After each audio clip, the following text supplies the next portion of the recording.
কুকুর হওয়ার চিন্তা তোমার মাথা থেকে নেমেছে? জি স্যার। এখন কি চিন্তা করতেছো? চিন্তা করে দেখলাম কুত্তা হইলে সারা রাত জায়গা বাড়ি পাহারা দিতে হইব।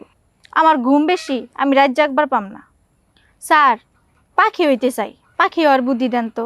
আচ্ছা মানে বলো তো, কেন তুমি পাখি হইতে চাও? চিন্তা করে দেখেন স্যার, একটা মানুষ যদি খাইতে চায়, পিনতে চায়, থাকতে চায়, তাইলে তারে কত কষ্ট করতে হয়। পড়াশোনা করতে হয়, পরীক্ষায় পাশ করতে হয়, তারপর চাকরি করতে হয়, তারপর টাকা ইনকাম করতে হয়, তারপর খাওয়ন পিন্দন থাকনের ব্যবস্থা। পক্ষে হইলে কি মজা! পড়াশোনার চিন্তা নাই, পরীক্ষায় পাশ করানোর চিন্তা নাই, টাকা ইনকামের চিন্তা নাই, গাছে গাছে উইরা বেড়ামু, খামু আর ঘুমামু। আচ্ছা স্যার, পাখিগুলোর মধ্যে কি প্রেম প্রীতি হয়, বিয়া শাদী হয়? আচ্ছা, পাখিরা প্রেম করে কিনা সেটা তো আমি জানি না, তাদের বিয়ে শাদী হয় কিনা সেটাও জানি না। আপনি কেমন মেম্বার? দুনিয়ার কোনো খবরই রাখেন না। কেমনে কুত্তা হয়, কেমনে পাখি হয়, আপনি তো কিছুই জানেন না।